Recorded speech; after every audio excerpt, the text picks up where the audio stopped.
And there you have it, ladies and gentlemen. I welcome Santiago. Santiago, how you doing? Good, man. How you doing, Kyle? Thank you for I'm having me here at your podcast, man. absolutely. I'm doing fantastic. It's been a long time no see. A long time friend of mine, and tell us a little bit about Escape Adventures. Escape Adventures. So it's it's a company. It started back in college, as you remember, Kyle. So we're talking about probably Yeah, a long 11, time 12 ago. years. Yeah, 12, maybe 13 years ago. Started with an idea of becoming the bridge between cultures of Latin America and North America.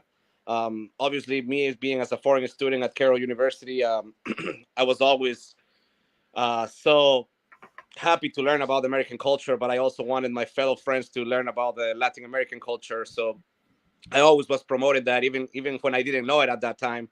I was always, introducing my friends and my brothers um, to learn a little bit about the food or the culture of Latin America.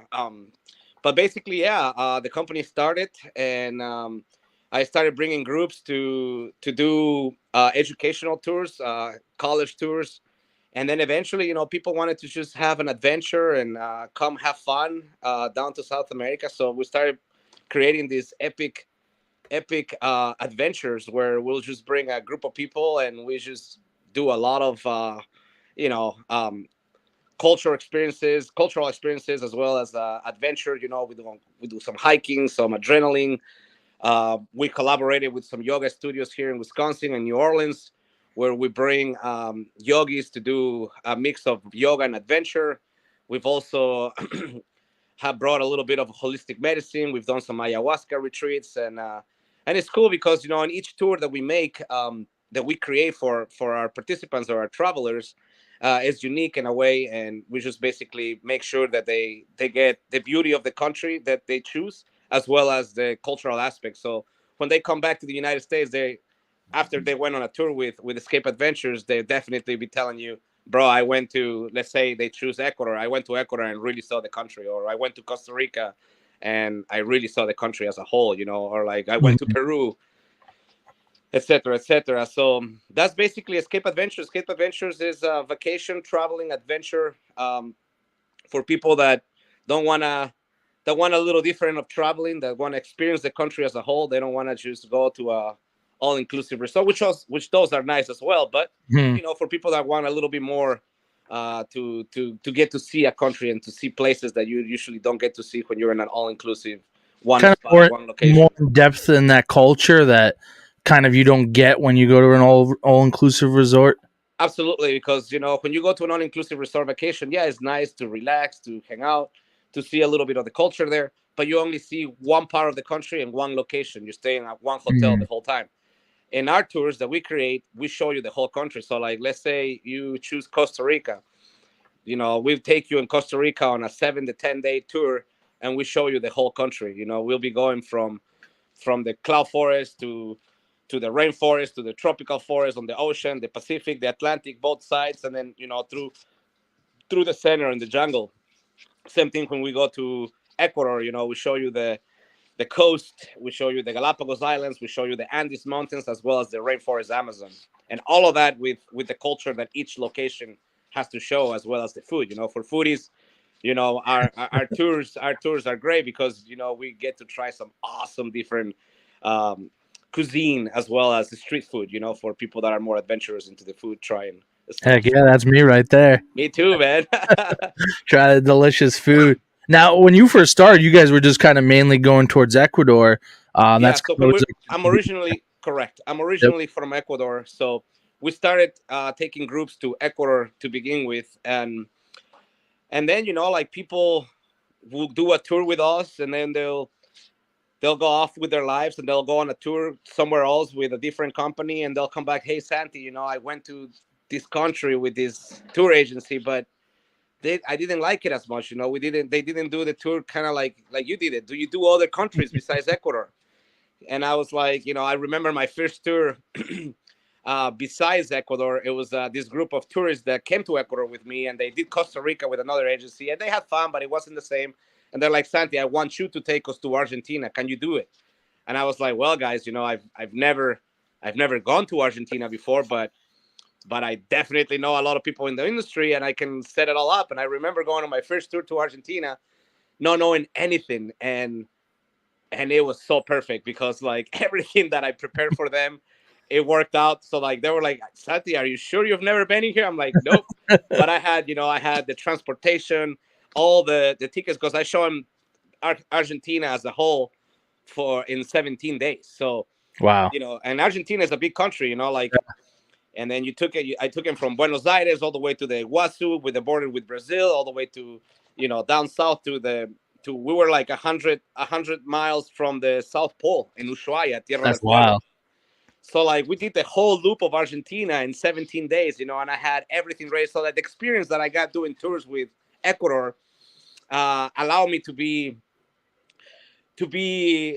able to recreate those itineraries into a different country, and then eventually I once the company started working out, I started taking my own personal tours to investigate and do my research, Mhm. and then eventually take my itineraries, my research, my whatever, and into putting into creating this awesome epic one of a lifetime experiences into Latin America. And now we do basically all Latin America.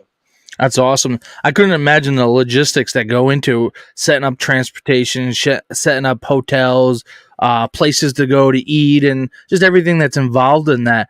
If people want to travel with you or do a tour with you, how far in advance do they have to book a trip? I usually request to be paid off at least a month in advance. So just give me a month in advance, and I will have everything set up for you, all your transportation, your hotels, your excursions, and then obviously you'll have your personal bilingual tour guide that is going to take you to places. It's going to be there to help you at all times with whatever you need, and that's what it kind of makes a difference with other agencies, is like the personal touch that we put in our tours. Because like with other agencies, yeah, you might be just a number. Your customers, they send you never Mhm. see it. But with me, like usually the way I make the sales, people contact me through social networks or my website, and then eventually we do like a video conference, where I kind of like introduce myself, so they have a friendly face that they already recognize, and then I'll be the one picking them up at the airport. So like when I bring them in there, so they already know me. So when I'm outside of the airport waiting for them to come out of the plane, they already see me. They're like, "Hey, Santiago," I give them their welcome, and then the tour starts, and we take them in. But yeah, it's a lot of work to create. Um, Thankfully, like all these years of experience have allowed me to create a big network in South America with hotels and transportation, which has made my life a little easier. But there is always, like I said, every group is different. There's many different requests. There's some Mhm. wild requests that I've never had before. So then, everything is possible. So we'll try to accommodate the best we can, and it's been working. It's been working for sure. Awesome, and you always hear about the sometimes the crime or things that go down in South America. How do you go about, I guess, safety wise for the clients that you bring down there when you're touring? Do you guys ever, like, I'm sure you have protocols to go through for the safety of your clients, right? Of course, and like every country in the world has their Absolutely. parts that you don't want to go, right? We have that here in the United States. We have neighborhoods that we don't want, that we prefer not to step in, right? So we basically manage it the same way. When we the experience that we have, we know the places that we're going to be taking our tourists. So we are going to be keeping them always at a safe place. And we're going to be showing the beauty of the country. And we don't need to be showing them the crime and the slums or anything like that. But, like, the way how we control that, I guess, is because the itineraries that we create are set up to take you to places that are, yeah, extravagant and not as known as other places, but also yet safe in the communities that we're taking you, because these communities survive and thrive on ecotourism. And Mhm. that's what we're trying to. So we develop this relationship with these communities to create this community ecotourism, we call it in the industry. And basically they survive by visitors that come visit their communities and the beauty of nature where they live. So that's how we keep them safe. We keep helping the communities down there to thrive and to protect their land, and we don't take them to dangerous places. So we have the routes already set up where our drivers and the crew of Escape to Ecuador is always, you know, keeping the people safe. Awesome. And as you can see in that video that I showed at the very beginning, the vast landscapes, the mountains like you mentioned, and the ocean, and then you had the monkey you're feeding off your shoulder and stuff. And it looks so cool and whatnot. What's one of your favorite travel stories down in South America? I remember one of my first tours starting up. I was with a group of travelers from Wisconsin, and we basically, it was like 14 people, and we had this party bus, and we're traveling through the coast of Ecuador, going down, and we're partying, So, like, the driver is driving, the group is, like, having a blast. We kept making stops to liquor stores and gas stations to pick up more beer. So the whole time we're driving, we had like a 6 hour drive, I believe it was. But because we did so many stops and we kind of started a little late because the group didn't wake up early enough to hit the road on time, and because we had so many stops, the 6 hour drive turned into like a 9 hour drive, because we Oh, stopped for lunch. And that's like, mhm. now everything is slower in South America. It's not like a restaurant, you go here and you want that service right away. Nah. In South America, everybody's like, hey, it's more relaxed. So remember, going into this town, we were going to this beach town. It was a fisherman town, very remote, super beautiful. The waves were perfect for surfers. There was a few surfers in the group, and we're all kind of tanked, but we're tired. We wanted our hotel, and because we arrived late, the hotel that I had booked that time, it was it was a beachfront hotel, and it was beautiful. It was this, like, um, concrete slash hut, rustic hotel. And to get there, we needed to cross this little part of the beach that at night, when the tide comes up, it turns into a river. Oh, So geez. because we came there so late, um, we couldn't cross it, and everybody just wanted a shower. They wanted to eat because they had our dinner ready at the hotel, but we couldn't cross with the bus that we had. We couldn't cross the little river patch, and they didn't have a bridge. Now they built a bridge, but this is back in the day. This is like 10 years ago, and I remember I was like, guys, for my group, I was like, hey, let's grab a drink. I'm gonna buy a drink for everybody. So I put them in a on this little tiki bar by the beach, and it's just people just listening to the waves crash into the shore, and then listening to some reggae and drinking some drinks. They were kind of like, okay, like, we can chill here for a little bit until Santi figures it out. And I remember going into this town and knocking every door of it, every fisherman that lived in this village, to try to get them to borrow me a boat so we can cross the people as well as the luggage. And I remember everybody told me no, they already, everything is closed, they have the engines off, and blah blah blah blah blah. And when I was about to give up, I was like, one more door, because this surfer guy that was like, hey man, I'll help you talk to this fisherman. I'm like talking to this guy a little bit, and I'm like I'm like, Well, one more guy. I was like, yeah, let's go to this guy. He says, and we knock on this door, and the guy was like, sure, but there's no engine on the boat. You just gotta push it. And the surfer guy was like, dude, I'll push it. I'll get in the water and push it for you. And I'm like, really? He's like, yeah, and I'll bring my brother. And I'm like, really? He's like, yeah. So I remember this guy. We went there, we grabbed the boat, we pushed it into this little river shore, and then we drove the bus into the shore, put all our luggage in there, put all the people in there, and then these two guys got in the water and start pushing the boat.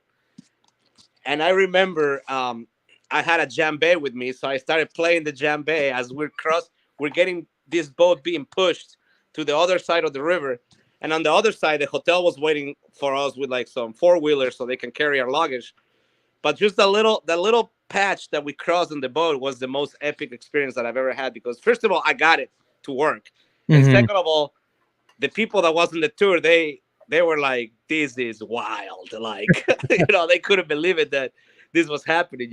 And then after that we had this beautiful dinner with like fire and candlelight in the in this middle of this palm tree jungle on this beach shore, and it was beautiful. So it all worked out, but that was probably the most memorable one, because I was scared. I was like, man, how I'm gonna have to book another hotel for the night because I'm not gonna be able to cross it. But we were able to cross it, and everything, and the experience was that much better just because of that.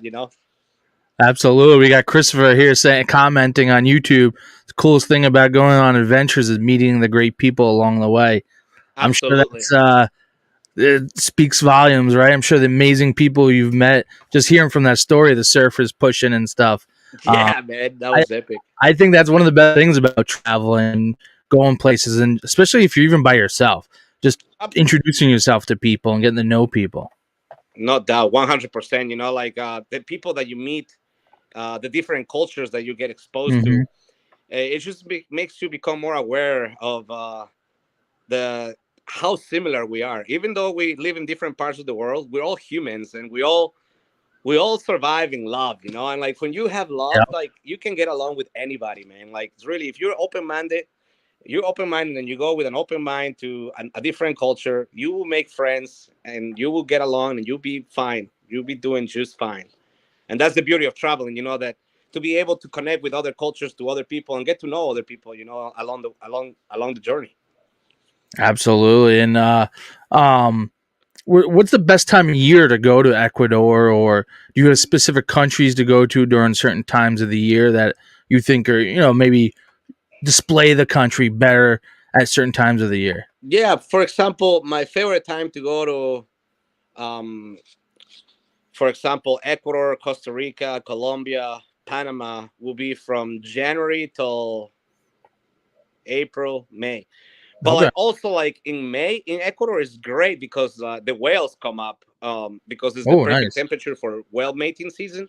So from like May to August, it's perfect to see whales on the coast of Ecuador. It's a little bit more overcast, but Ecuador, the weather in Ecuador is like good all year long. Like it's Hmm. just you're right on the equator, so like it's pristine. But Costa Rica definitely. February, April, those are my favorite. March, those are my favorite months for Costa Rica. Same thing with Belize. I would say that with Panama as well. And then when we come down to Peru I like during October, September, October, because in the coast of Peru you get to swim with like sea turtles and stuff around Oh, that that's that badass. time. So that's super cool. And then Machu Picchu is usually sunny and super super great around that time. And then the desert of Huacachina Desert, like for sand booging and like Hmm. sandboarding in the desert with the perfect sunset coming into Oh, these mountains of sand, is epic. Like really truly amazing. And then Argentina, I like around October, November too. It's a okay. good time. It's summer there, so you get some nice weather around that time. Badass. Now, we were talking about food earlier. Tell me a little bit about the different types of food from each country, and Ooh. whatever country you're in, what type of food you should tackle. Well, I'm a seafood lover, so like Nice, nice. for me, when I'm like anywhere that has a beach, I like to try what they have on their plate or in the menu for seafood. But Okay. I'm a huge connoisseur of ceviches. I like to, in Latin America, there's a wide variety of ceviches in each country, starting from Mexico all the way down to, I would say, Chile, but like the most known will be up to Peru. Okay. So, like the ceviches is basically, have you ever had a ceviche, Kyle? I don't know if I have. Okay, well, a ceviche is like these, they have just shrimp ceviche or conch ceviche or oyster ceviche. I like a mixed ceviche with everything, with calamari and octopus Mm. and all the whole thing, You're fish making me and hungry, shrimp and dude. all that. And basically, they cook the seafood with only lime. So it's like Okay. they kill the Bacteria. seafood with lime, the bacteria with lime, and it's like this lime juice, and then they chop down some tomatoes and some onions, and it's just like this, like it's kind of like a pico de gallo, but a little juicier Okay. with all this seafood on top. And Ooh. you eat that, brother, and you'll be like ready to go. That sounds pretty good. Nah, I don't think I've ever had that before. Oh, But it's I, so I good, love man. like the squid. The I've had octopus. I like shrimp, the lobster, oysters, scallops, like all that stuff. Delicious. I love going to the fish market right in my neighborhood and getting some. I I live had on an a island, so I had a group of students from Carroll University that I take a CC, a cross cultural immersional group every year from Carroll University you down to still South do that. America. That's awesome. Yes, and I just came back from it. I had this group. It was 20 students, and they were so interested and intrigued because they had to learn about Ecuador before they came to Ecuador. So in one of the presentations, some of the students had presented about the traditional mountain Andes mountain food, because back in the day, when they were in wars or the conquistadors from Spain came Hmm. and they needed a source of food, they started breeding guinea pigs because they Oh, all breed right. really fast and they grow fast, and you can just have a bunch of those running around, and then you can just cook them and eat them. So like the armies, like the military back in the day used to just feed themselves to get their source of protein and get the energy to fight the Spaniards or whatever. And so that became a delicacy, right? That And those are tasty little bastards. so yeah, they are tasty. I mean, it's kind of weird, because here in the United States it's a pet, right? Yeah. But down in like Peru, Bolivia, Ecuador, and even Colombia, there's some communities that eat that, as part of their diet. And I don't know, have you ever had rabbit, Kyle? I have had rabbit, but cooked like German, like Hassenpfeffer. Okay, I've never had it that way. That sounds great though. I'll try some. I'll gotta go to Germany Pretty someday. good. Yeah, but basically, it tastes kind of like rabbit, but the way how they cook it over there is like they grill it out, kind of like a Mhm. rotisserie guinea pig, Okay. and it's tasty, man. It's tasty, and then like the garnish that they put around with like some potatoes with this creamy sauce and these vegetables that they mix it all up, and then you just eat this guinea pig. And surprisingly, every time like I bring students, especially the younger ones, they always want to try it, and some of them like it, some of them love it, some of them don't like it at all. You know, they just buy, they take a bite, it's like, oh no, I cannot eat this, and then they throw it away. But then there's people that there's like, oh my gosh, I love this, and I'm like, wow. That's pretty sweet. Yeah. What's the most exotic animal you would consider most exotic animal that you've eaten? The most exotic animal that I have eaten, I would say, Because I'm always open to try new animals. You mean like they're there for our I would consumption? say, I would say a snake would be the most I've heard exotic. they're good. Yeah, it was. I think it was a boa constrictor I ate one time. Okay. Hmm. Better him than you, right? Oh no, actually a piranha. Piranhas were pretty good too, Okay. and I got to fish the piranha. Man, those you can catch piranhas all day long. They're so easy to How'd you catch. just throw a little meat in there and then it Yeah, a little bloody little piece of meat, and they'll just bite right off. You get them hooked right away, man. crazy little They have a lot creatures. of bones, but the meat itself is really good, and Yeah. they're like some big piranhas. Oh, I'm sure. Yeah, I see that some of these fishing shows I watch, and they're down in like the rivers down in South America, pulling out these monsters. Yeah, Like, I got another fish. If you fall in, you're screwed. yeah, man.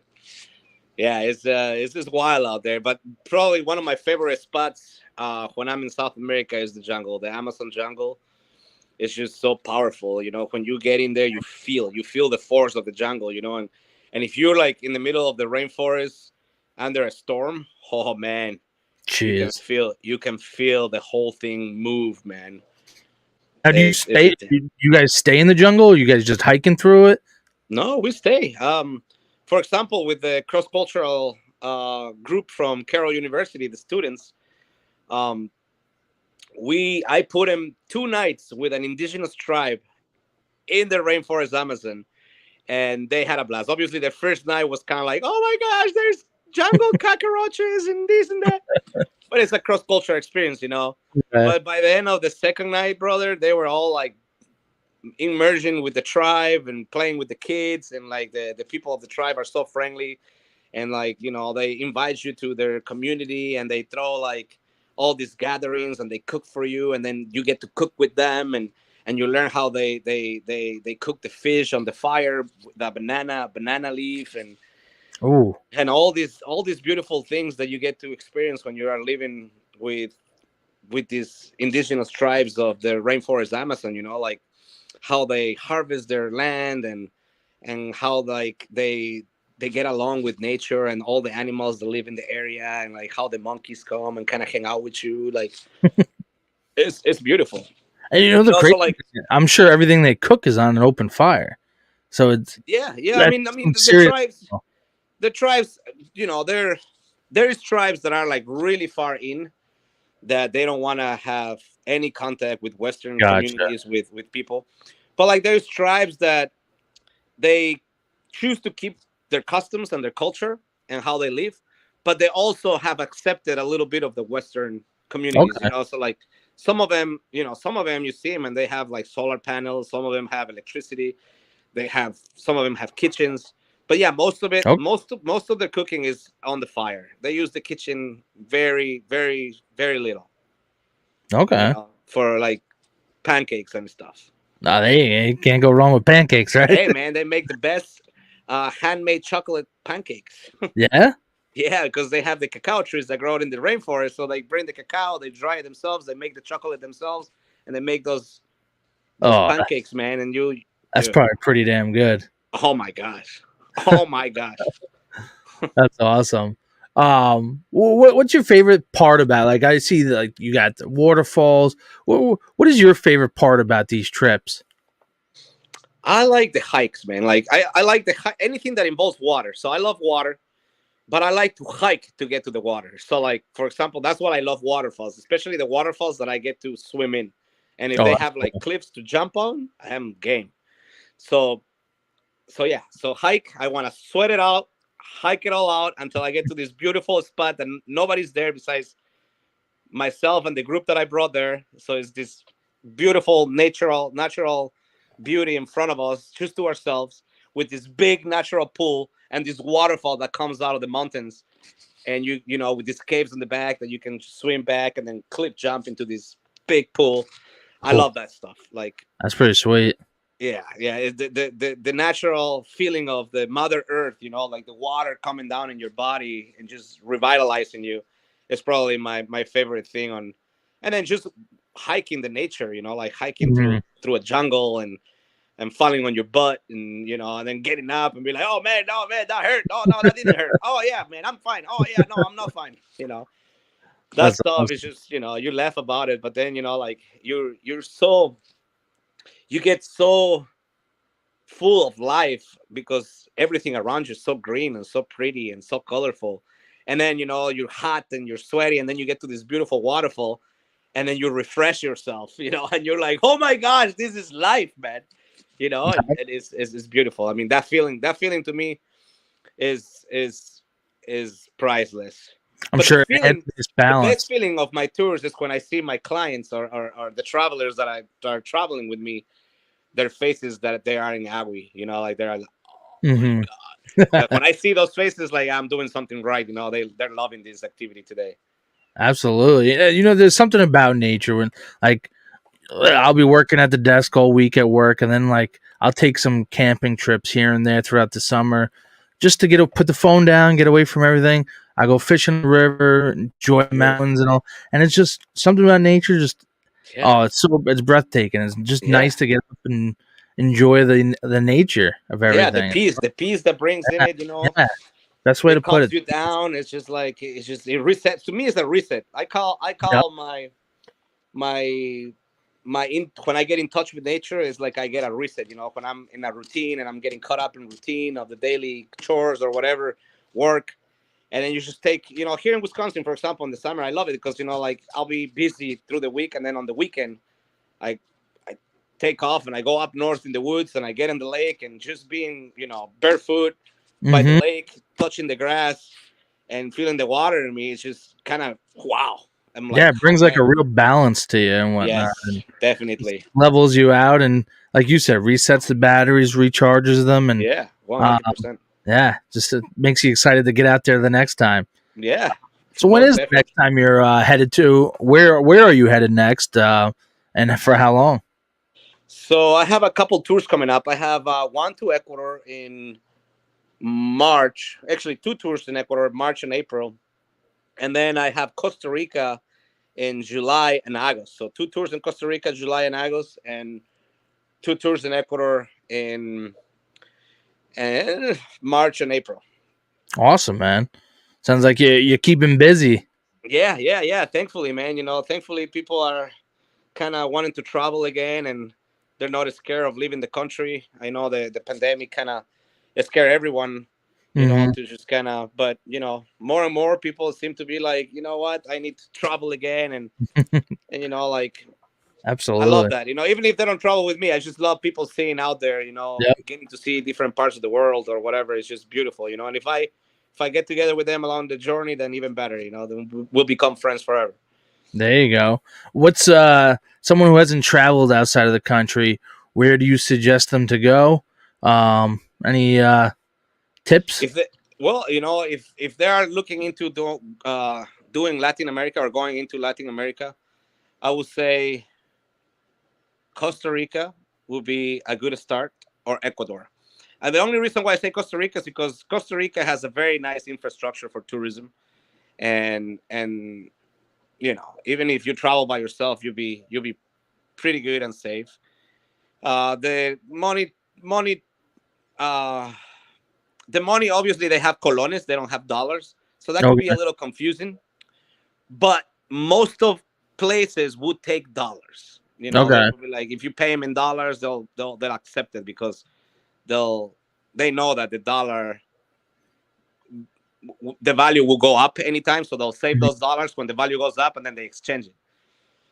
And then Yeah. Ecuador is easy because in Ecuador we use dollars, so there is no money exchange. You use the same monetary system. Everything's cheaper. A little bit of a longer flight, but Ecuador is very diverse. Like, you in 1 week you can go in the Pacific coast to the Andes Mountains and the cloud forest, and then into the Amazon rainforest. And some hot springs in the rainforest. Oh, that sounds pretty nice. What's the hour difference from there? Say like from New York. Right now you are 10 o'clock, Mm-hmm. 10, 10, well, 10:30 over Yeah. 10:30. Right now in Ecuador is 10:30. It's about the same time. Right now you guys are at the same time as Ecuador. Oh, all right. Cool. Yeah. There you go. Not too bad. Not too bad. Not too shabby, man. Not too. No leg. Awesome, awesome, man. Tell us a little bit about the music too. Like I know you're a guy who loves pounding on the drums. Uh, the music is so diverse as well. Tell us a little bit about that. Absolutely. So in Ecuador, well, in Latin America in general, we have a lot of music that comes from drumming. The African drums. So from there it develops into salsa, merengue, reggae, jazz, and then you start swinging with other instruments that came accustomed. Um, So music, you have Latin jazz, salsa, merengue, bachata, and then you keep going south. It changes a little bit to cumbia, vallenato, and then you get to like the Andean countries like Colombia, Ecuador, Peru, Bolivia, and then you have like right in the Andes, you have like these wind flutes. So it's like the Andean music, the folklore, Okay. and that's beautiful as well, and some of the folk like they'll start mixing it with like a little bit of salsa and a little bit of jazz, and then you have like these fusions of like folk jazz, and it's crazy, but it sounds beautiful. It's very relaxing, especially like true folklore with the quenas and the windpipes and the flutes is very relaxing. Like for you to just kind of like Absolutely. if you sit down in a mountain and you listen to this guy play the flutes, man, you can meditate and be out of this world for a little bit. There's nothing like going to a bar and there's live music.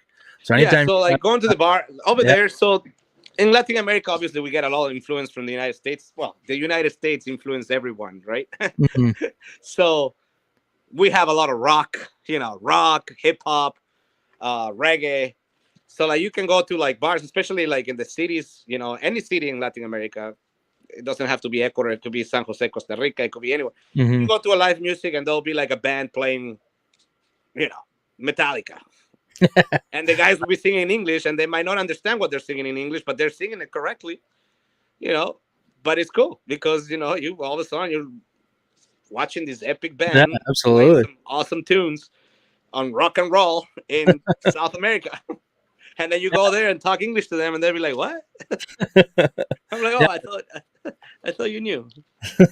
there's nothing like it. Like doesn't matter what kind of music it is when you're having a beer and just go in there and they're just playing music live. Yeah, It's relaxing. It's it's a beauty. enjoyable. Yeah, Yeah, it sets the tone and all. As everyone knows, absolutely. anytime you go to a bar, music makes a bar. But Live live music is music, great, man. I mean, yeah, I know there's any nothing bar beats that live. has live music anywhere in the world, I'm Yeah, there. Sign me up. yeah, absolutely, absolutely. For those who want to join your tour or hop on and schedule a trip, how can they do that? Yeah, they can follow me on social networks, Instagram, Facebook. They also our website right now we're updating our website, so it's under construction, but it should be up within the next couple days.